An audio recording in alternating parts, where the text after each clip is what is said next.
My mother demanded my sons' wish lists, promising the Christmas of their dreams. Instead, I watched in horror as she gifted their exact wishes to my sister's children while mine sat empty-handed. I didn't scream. I just left.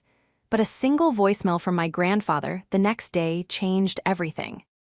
This is where the story truly begins, and you won't want to miss what happens. Make sure you're subscribed to see it through to the end. We're always curious. Where in the world are you all watching from today? Let us know in the comments.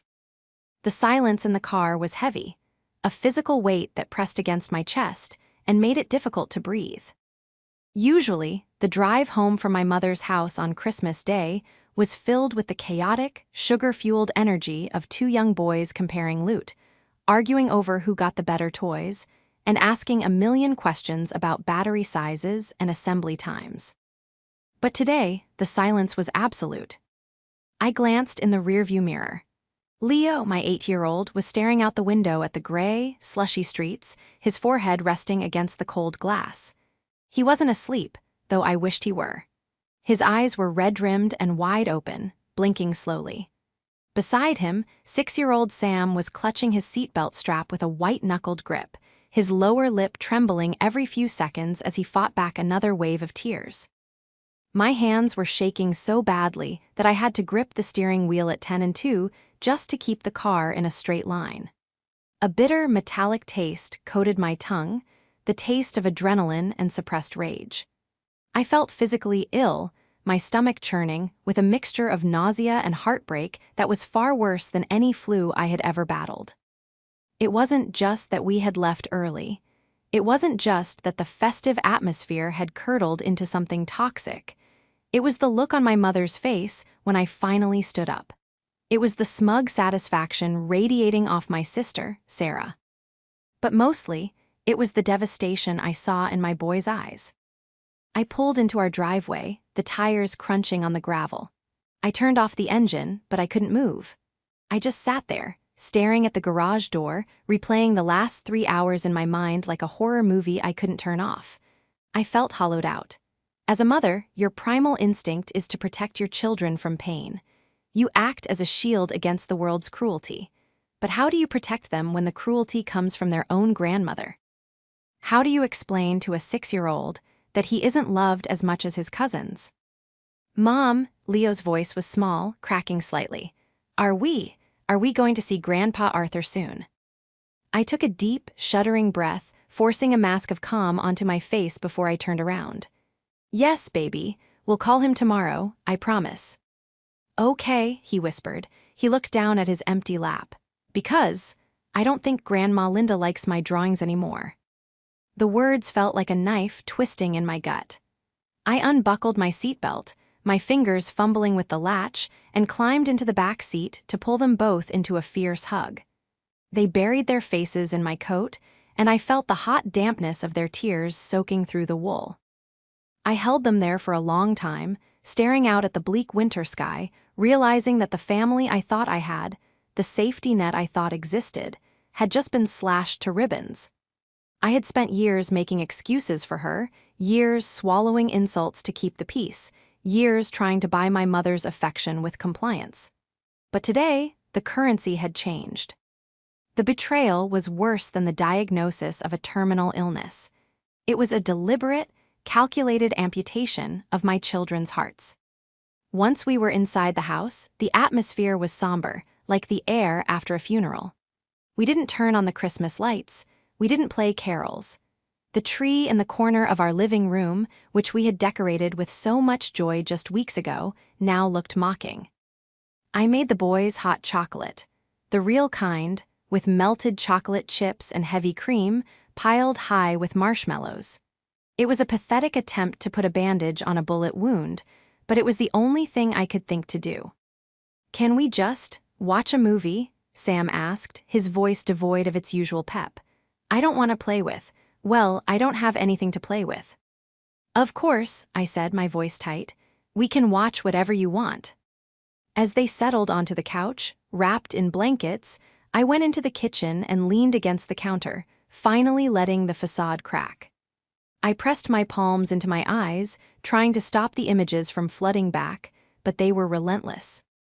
3 weeks ago, that was when the trap had been set. I remembered the phone call vividly. My mother, Linda, had called me, her voice dripping with a sweetness that usually preceded a request for money or a favor. "Alexandra, darling," she had cooed, "I've been talking to your grandfather and we want to do something truly magical this year. Arthur gave me a budget, a very generous one, to handle all the shopping since he's not mobile enough to hit the stores." "That's nice of him," I had replied, wary but hopeful. "It is, but I need help. I don't want to just guess what the boys want. I want them to draw it. Have Leo and Sam sit down and draw exactly what they want. The big gift. The one thing they're dreaming of. Have them write a letter explaining why they want it too. It'll be cute for the scrapbook, and it ensures I get the right model numbers or whatever." I had been so touched. I thought, finally she's trying. Leo, my artistic soul, had spent 3 days on his drawing. He wanted a specific, high-end architecture Lego set, the massive one with thousands of pieces. He drew it in perspective, coloring every brick. He wrote a paragraph about how he wanted to be an architect like his great-grandfather Arthur used to be. Sam, sweet and obsession-prone, wanted a professional-grade art marker set and a specific easel. He drew a picture of himself painting a portrait of Grandma. We had driven over to her house a week later to deliver the letters. I watched my boys hand them to Linda with shining eyes. She had clutched the papers to her chest, feigning emotion. "Oh, these are precious. Leave it to Grandma. Christmas morning is going to be spectacular." Spectacular, that was the word she used. Fast forward to this morning, the spectacular reveal. We had arrived at Linda's expansive house at 9:00 a.m. Sarah and her husband, Mark, were already there, lounging on the sofas with mimosas in hand. Sarah's 2 children, Kyle and Chloe, were running wild, screaming and knocking things over. Sarah didn't bat an eye. When it was time for presents, Linda took center stage. She sat in her high-backed armchair like a queen holding court. "All right, everyone," she announced, clapping her manicured hands. "Santa was very specific this year." She started handing out boxes. Leo and Sam sat patiently, their hands folded, just as I had taught them. They watched as Kyle ripped open a box. It was the Lego set. Not just a Lego set, it was the architecture series set, the exact one Leo had drawn, the exact one he had spent hours researching. I felt a jolt of confusion. Maybe she bought 2? Kyle didn't even like Legos. He liked video games and remote control cars. He looked at the box, frowned, and tossed it aside. "Boring, where's the drone?" Leo's breath hitched. He looked at me, confusion clouding his face. Then Chloe opened her gift. The professional art easel, the marker set, the exact brand Sam had carefully copied the logo of in his drawing. Chloe was 4, she liked finger painting. She looked at the easel and kicked it. I wanted a pony robot. The room seemed to tilt on its axis. My heart hammered against my ribs. I looked at Linda. She was sipping her mimosa, a small, tight smile playing on her lips. "Mom," I said, my voice barely a whisper, Those are the gifts Leo and Sam asked for." Linda waved a hand dismissively. "Oh, Alexandra, don't be dramatic. Sarah's kids need stimulation. Besides, I got your boys something practical." She pointed to 2 small, flat packages under the tree. Leo and Sam walked over, their movements slow, like they were walking underwater. They unwrapped them. Socks, a pack of generic white athletic socks, and a coloring book from the dollar store, the kind with the gray, rough paper. "I thought they could use them for school," Linda said brightly, "and the coloring books are for, well, keeping them quiet."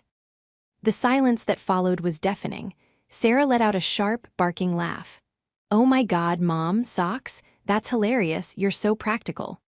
"Well, Alexandra is always complaining about how fast they grow out of clothes," Linda said, her eyes locking on mine with a cold, predatory glint.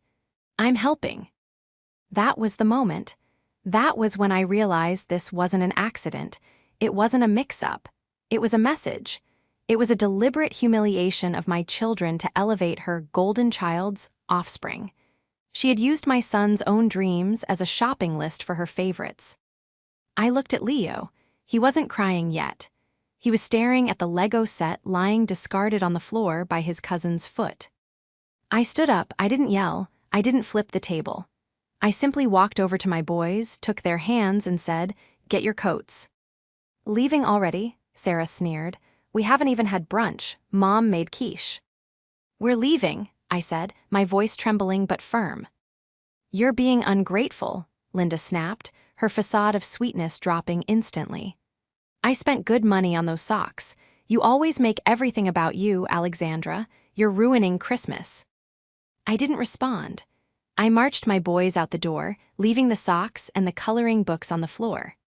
Now, standing in my kitchen, the memory made me want to scream until my throat bled. How could she? How could a grandmother be so casually cruel?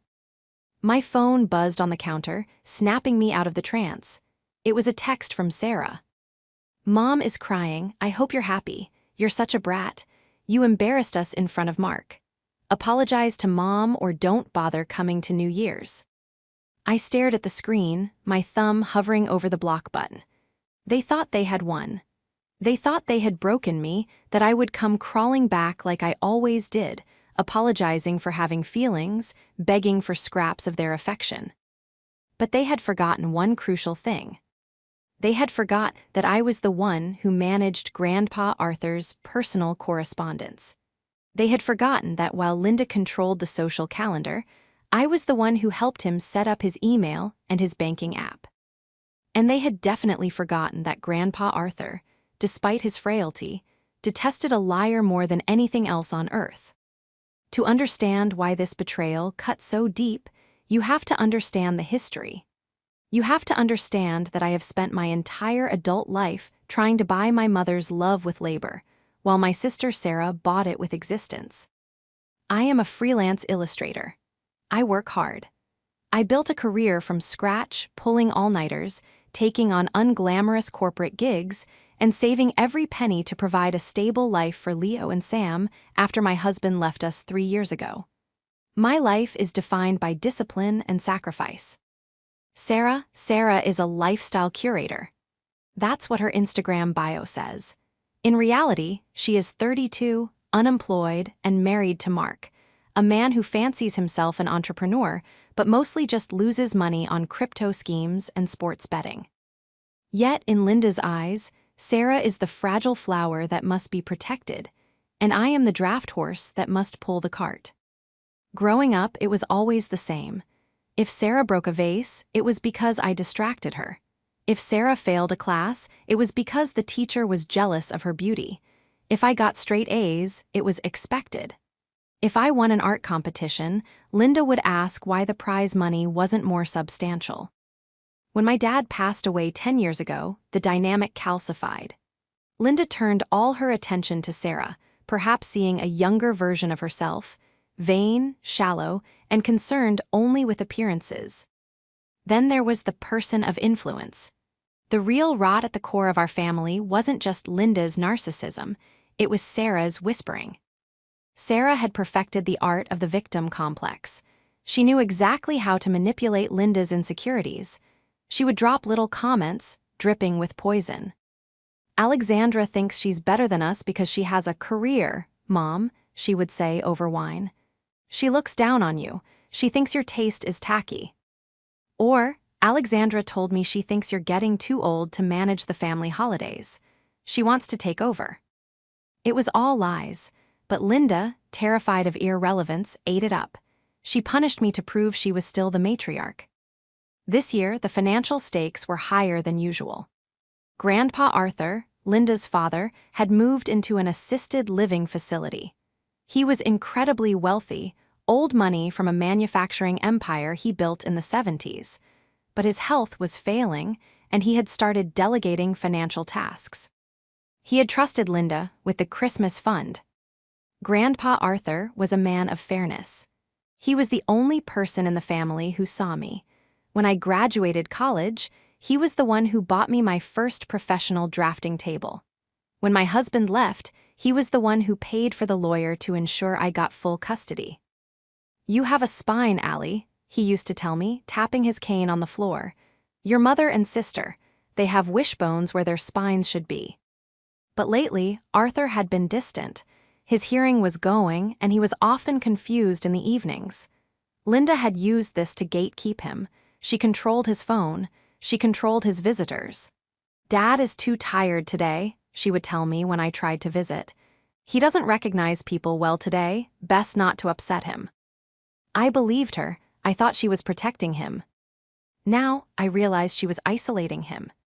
I thought about the specific request Linda had made about the drawings. She had emphasized that Arthur wanted the drawings. Wait. A thought struck me, sharp and sudden. If Arthur wanted the drawings, did he see them? Linda had taken the letters and drawings from the boys. She said she would show them to Grandpa. But did she? Or did she take the money Arthur gave her, money that was clearly earmarked for specific, requested gifts, and use it to buy those exact items for Sarah's kids to curry favor with her golden child? It made perfect sense. Sarah had probably complained that she couldn't afford a good Christmas for Kyle and Chloe because of Mark's latest bad investment. Linda, unable to say no to Sarah's tears, likely decided that family moan. I is family money, and redirected the funds. She justified it, I'm sure. Alexandra is doing fine, she works. Sarah needs help, the boys won't know the difference. But she was wrong, she was so incredibly wrong. I looked at the clock. It was 3:00 p.m. on Christmas Day. I walked over to the kitchen drawer where I kept my emergency files. I pulled out a small, leather-bound notebook. Inside was a list of passwords and contact numbers Grandpa Arthur had given me 2 years ago, just in case your mother loses her head. I had never used them. I felt it would be a betrayal of the hierarchy. But looking at my sons, huddled together on the couch, watching a cartoon with the volume low, looking like refugees in their own home, the hierarchy didn't matter anymore. I flipped the notebook open.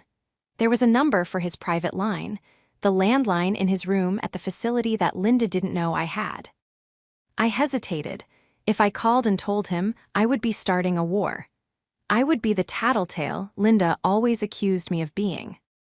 Then I remembered Leo's face when he saw his Lego set in Kyle's hands. I remembered Sam kicking the floor, clutching his dollar store coloring book. I picked up the phone. But before I could dial, the screen lit up. Voicemail received. It was from Grandpa Arthur. My heart stopped. Had he heard? Had Linda spun the narrative already? Was he calling to scold me for ruining Christmas and leaving early? I pressed play, my hand trembling. I held the phone to my ear. The message started with a rustling sound, then a heavy sigh. Then his voice, raspy, weak but unmistakably sharp, cut through the static. "Allie, it's Grandpa. I tried to call your mother, but she's not answering. I just wanted to ask." He paused, and I could hear him wheezing slightly. "Did the boys like the gifts? Did Leo get the architecture set? I've been waiting all morning for a picture. I made sure to write the check for the exact amount plus tax. I wanted to see him build it. Please, send me a picture, Allie. I need to know I did good." The message ended. I stood there, frozen, the phone slipping from my numb fingers and clattering onto the counter. He didn't know. He had paid for them. He had specifically funded those gifts. He thought my boys were playing with them right now. Linda hadn't just played favorites. She had embezzled money from her dying father and lied to him about it, using his generosity to fund her favoritism, leaving him waiting by the phone for a thank you that would never come. Tears streamed down my face, but they weren't tears of sadness anymore. They were tears of cold, hard fury. I wiped my face with the back of my hand. I looked at my reflection in the window. The sad, tired mother who just wanted peace was gone. I picked up the phone again. I didn't call him back. Not yet. Instead, I opened my laptop. I had work to do. I stared at the laptop screen, the cursor blinking rhythmically against the white background of the login page. My heart was hammering against my ribs, a chaotic drumbeat of fear and adrenaline. For a moment, I hesitated. This felt like a violation. I had been raised to respect privacy, to never snoop, to trust my elders implicitly. But that trust had been weaponized against my children. I typed in the username, Arthur J. Personal. Then the password. It was an old inside joke between us, a combination of his favorite classic car and the year he founded his company. I held my breath and hit enter. The screen refreshed. Welcome, Arthur. I wasn't looking for a smoking gun initially. I was just looking for confirmation of the Christmas fund. I navigated to the checking account, labeled discretionary spending. This was the account Grandpa used for gifts, hobbies, and personal expenses, the one Linda had access to as a signatory to help him manage. I scrolled down to December. The entries were sparse: a pharmacy charge, a subscription renewal for his history magazine. And then there it was. December 2nd, check 1405, paid to Linda Miller.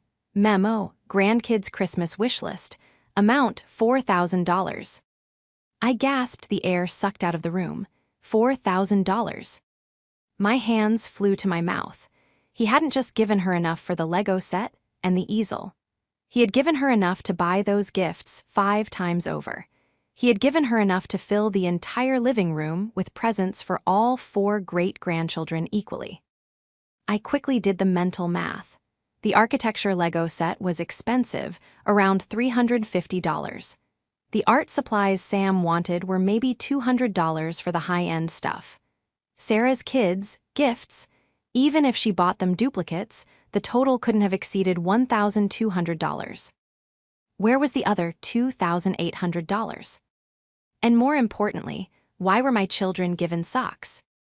I needed more than just a digital line item. I needed to see him.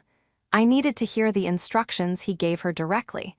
I needed to know if there was any ambiguity she could hide behind. Boys. I called out, my voice steadier than I felt. Put your shoes back on. We're going to see Grandpa. But it's Christmas, Leo said, looking up from the floor where he was idly flipping through the dollar store coloring book. Is Grandma Linda going to be there? No, I said firmly, just us and Grandpa. The drive to the assisted living facility was a blur of gray slush and festive lights that looked garish against the gloom. When we arrived, the receptionist smiled sympathetically. Here for Arthur? He's been asking if anyone was coming all day. My heart broke a little more. Linda hadn't even visited. She had taken his money, spent it on her favorite daughter, and left him alone on Christmas Day. We walked down the quiet hallway to room 302. I knocked softly. Come in, his voice croaked. Grandpa Arthur was sitting in his recliner by the window, a blanket draped over his legs. He looked frail, his skin like parchment paper, but his eyes lit up when he saw the boys. There they are, he beamed, reaching out a trembling hand. Merry Christmas, did you get the loot? Did you bring pictures? Leo and Sam hesitated. They were terrible liars. They looked at me, panic in their eyes. I stepped forward, forcing a smile that felt like it was made of glass. The boys, they were so overwhelmed, Grandpa. We left the big gifts at Grandma's house for safekeeping so they wouldn't get broken in the car. But they wanted to come see you to say thank you. It was a mercy lie. I couldn't shatter his heart on Christmas. Not yet. Ah, smart, Arthur nodded, satisfied. That Lego set is complicated. Don't want to lose the pieces. He looked at me, his gaze sharpening. And the check, did Linda tell you? I gave her $4,000. $2,000 for your boys, $2,000 for Sarah's. I wanted to make sure they got exactly what they drew. No generic junk this year. The confirmation hit me like a physical blow. $2,000 for my sons. She mentioned you were generous. I managed to say, my voice tight. Generous, it's my job, he chuckled, then coughed, clutching his chest. When he recovered, he pointed to the small desk in the corner. Check the blue folder, Allie. I kept the carbon copy. I wrote the specific instructions on the memo line so she wouldn't forget. My memory is going, but I make sure to write things down. I walked over to the desk. My fingers brushed the blue leather folder. I opened it. There it was, the carbon copy of Check 1405. In his shaky, distinct handwriting, the memo line read, $2K for Leo, Lego, and Sam Art. $2K for Sarah's kids. There was no ambiguity, no use your discretion. It was a direct order from the patriarch. I pulled out my phone and snapped a high-resolution photo of the check. Then I took a picture of the bank statement on his iPad, which was sitting on the desk. "Is everything okay, Allie?" Arthur asked, sensing the shift in my energy. I turned to him, pocketing my phone.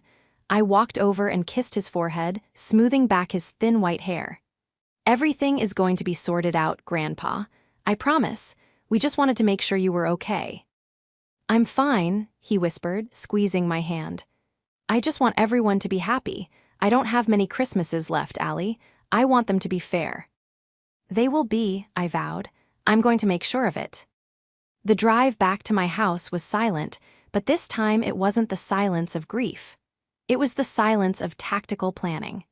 I dropped the boys off with my neighbor, Mrs. Higgins, a sweet older woman who treated them like her own grandchildren. "Emergency errand," I told her.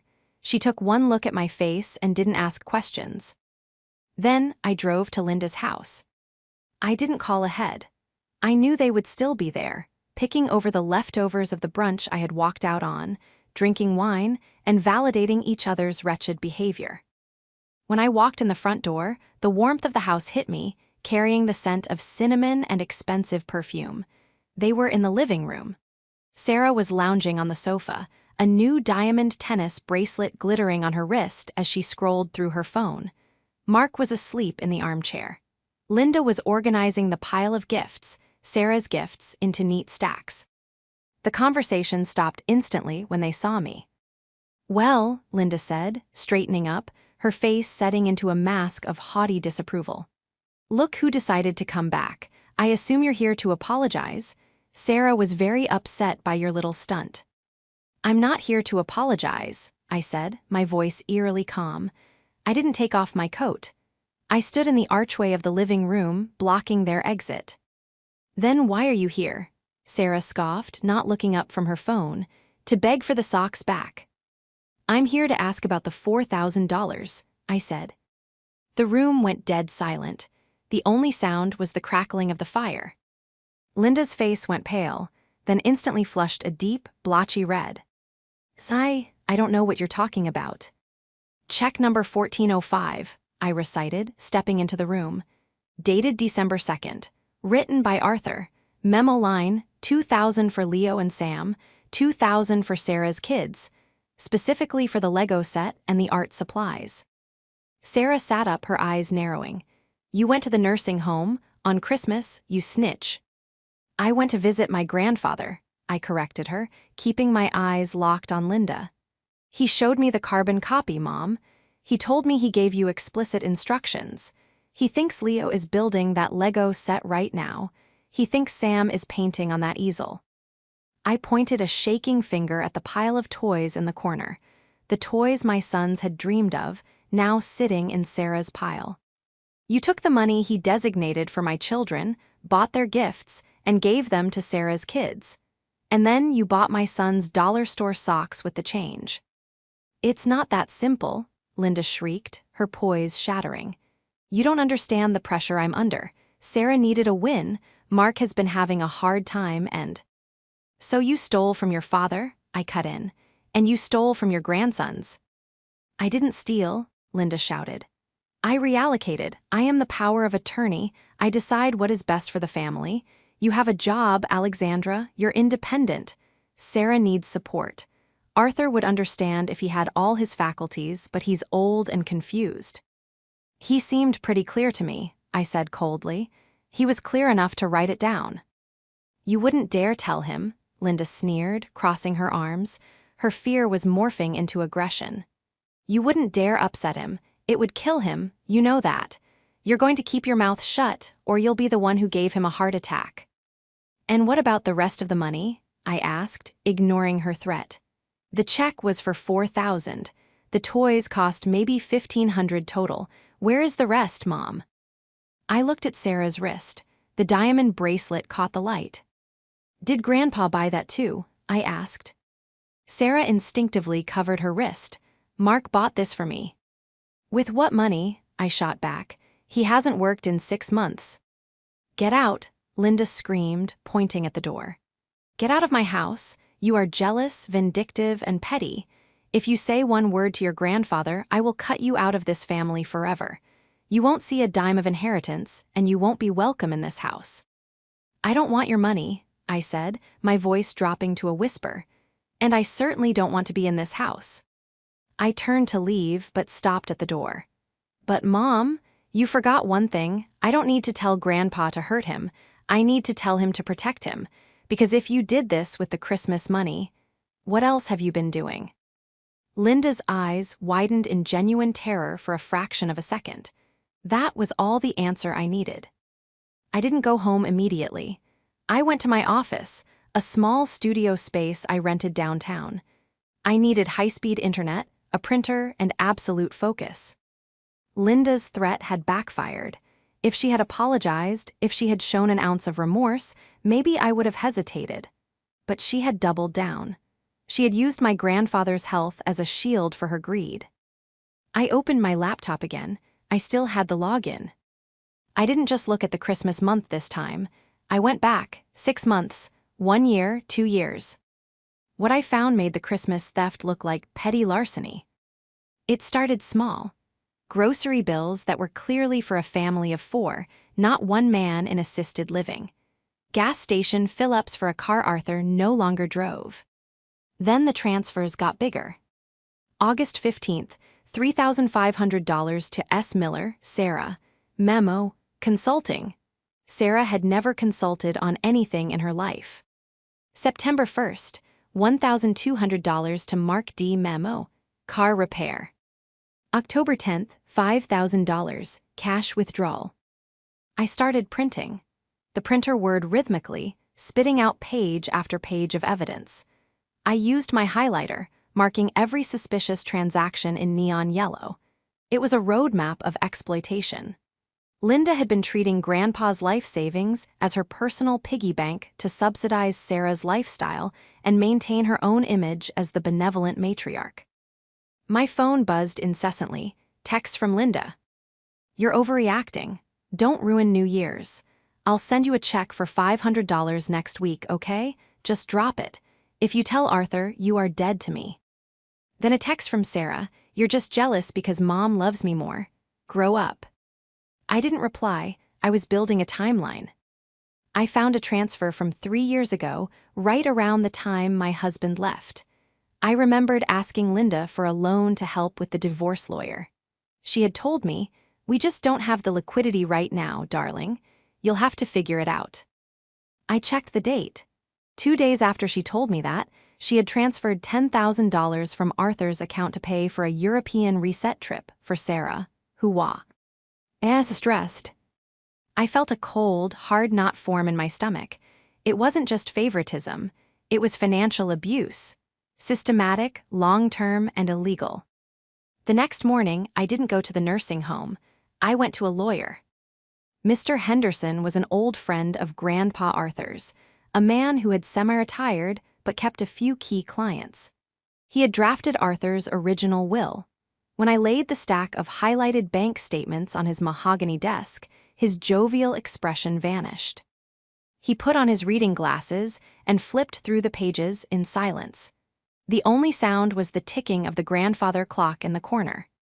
This is, he paused, taking off his glasses and rubbing the bridge of his nose.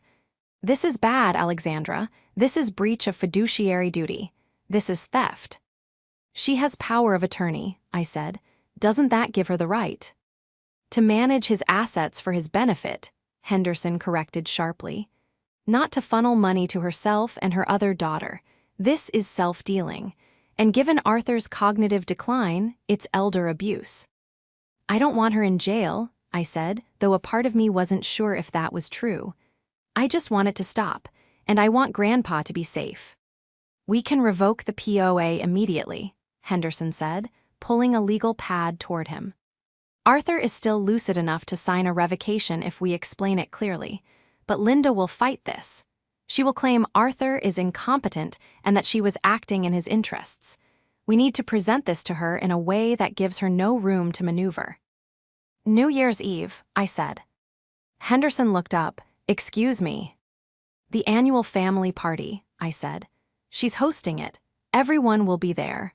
Her friends, the extended family, the neighbors. She cares about her image more than anything. If I confront her privately, she'll lie and gaslight. If I do it legally, she'll drag it out in court and drain the accounts before we can stop her. I cannot advise a dramatic confrontation, Henderson warned, his lawyer brain kicking in. I'm not asking for advice on the drama, I said, standing up and gathering the papers. I'm asking you to have the revocation papers ready for Grandpa to sign on January 2nd. I'll handle the rest. I left his office with the dossier in my bag. I felt heavy, burdened by the destruction I was about to unleash. But then I thought of Leo's face looking at the socks.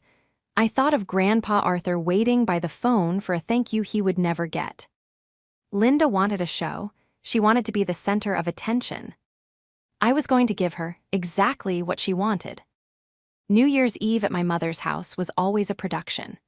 It was less of a family gathering and more of a theatrical performance designed to convince the neighborhood that Linda Miller was the paragon of upper-middle-class success.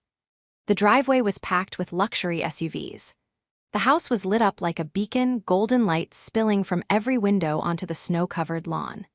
Inside, I knew, there would be catered hors d'oeuvres, expensive champagne, and a room full of people pretending to like each other. I parked my modest sedan down the street, away from the valet service Linda had hired. I needed the walk. The cold air bit at my cheeks, sharpening my focus. In my bag, I carried the blue folder containing the bank statements, the copy of Check 1405, and the printouts of Sarah's consulting fees. I hadn't brought the boys. They were safe at Mrs. Higgins' house for a New Year's sleepover. This wasn't a scene for children. I walked up the driveway, the gravel crunching under my boots sounding like gunshots in the quiet night. I could hear the murmur of conversation and the clinking of glass from inside. I took a deep breath, centered myself, and opened the front door. The warmth rushed out to meet me, carrying the scent of pine and roasting meat. The foyer was crowded. I recognized neighbors, old family friends, and even the pastor from Linda's church. Linda was holding court in the center of the living room, wearing a shimmering silver gown that probably cost more than my monthly mortgage payment. Sarah was beside her, looking equally glamorous in black velvet, laughing loudly at something a neighbor was saying.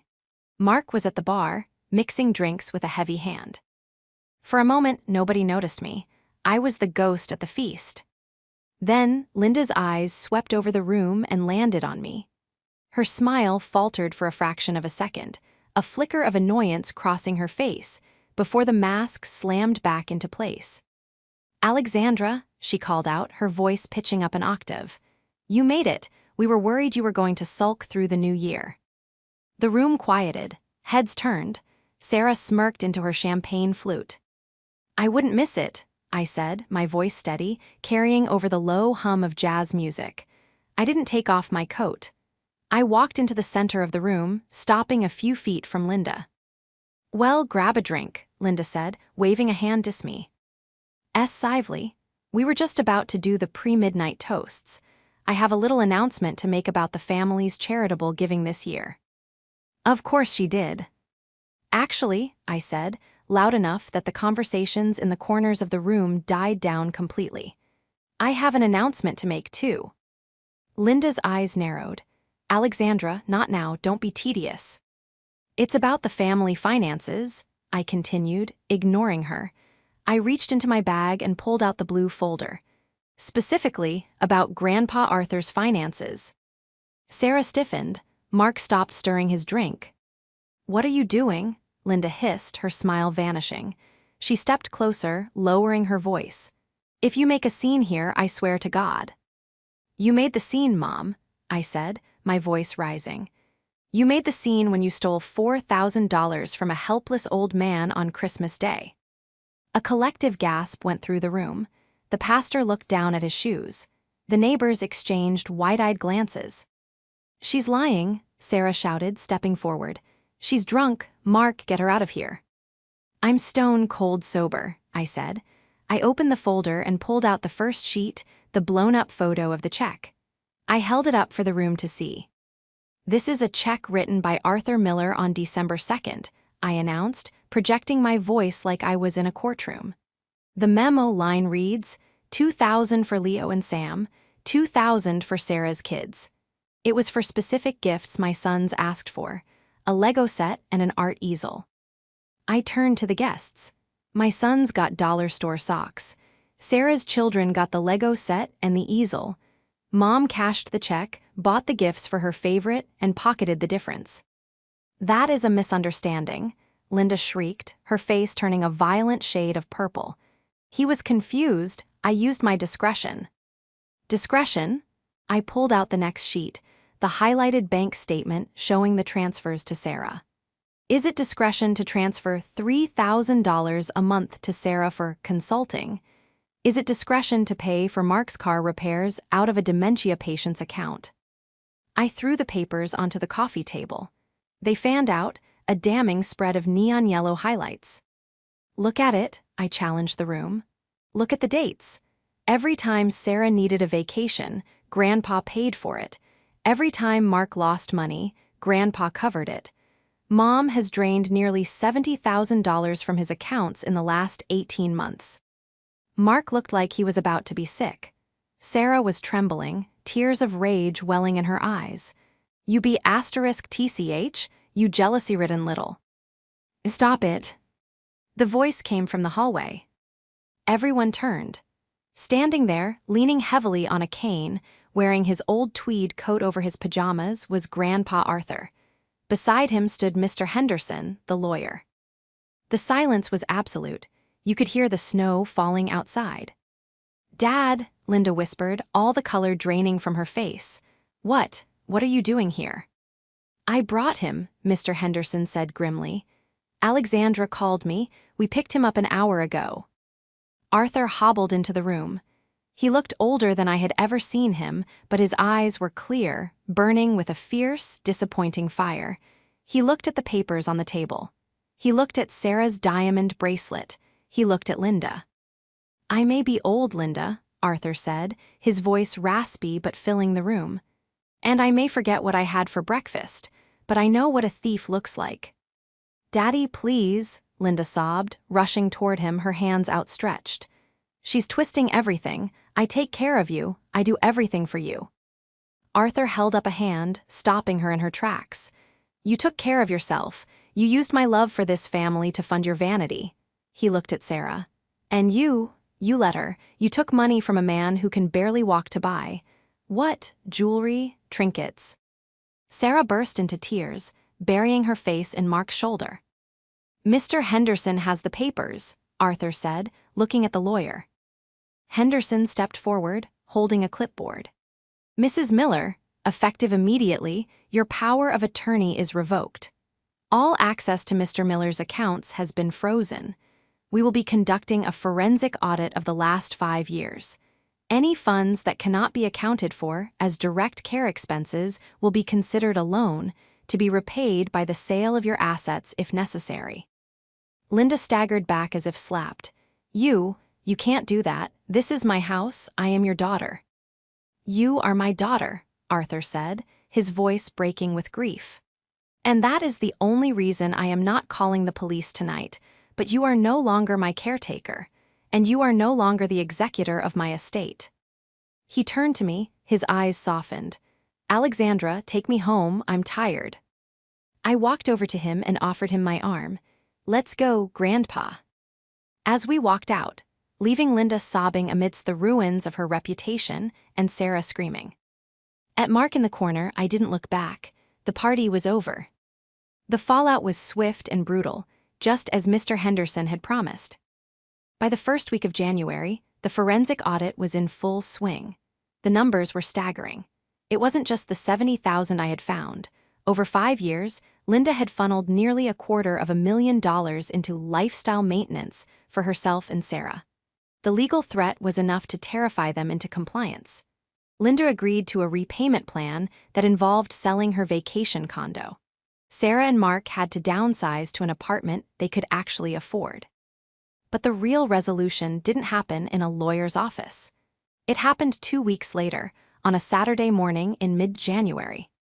I drove the boys to the assisted living facility. We had spent the last few weeks decompressing, recovering from the emotional whiplash of the holidays. I had explained to them that Grandma Linda had made a big mistake and was in time out for a while. They seemed to understand in the way resilient children do. When we walked into room 302, it looked different. I had brought in plants. I had pinned the boys' new drawings all over the walls. It looked less like a medical facility and more like a home. Grandpa Arthur was sitting up in his chair, looking better than he had in months. The stress of the deception, I realized, had been weighing on him too, even if he hadn't known the specifics. The truth had set him free. "Well," Arthur boomed as we walked in, "is it time?" "It's time," I smiled. I nodded to the boys. "Go ahead."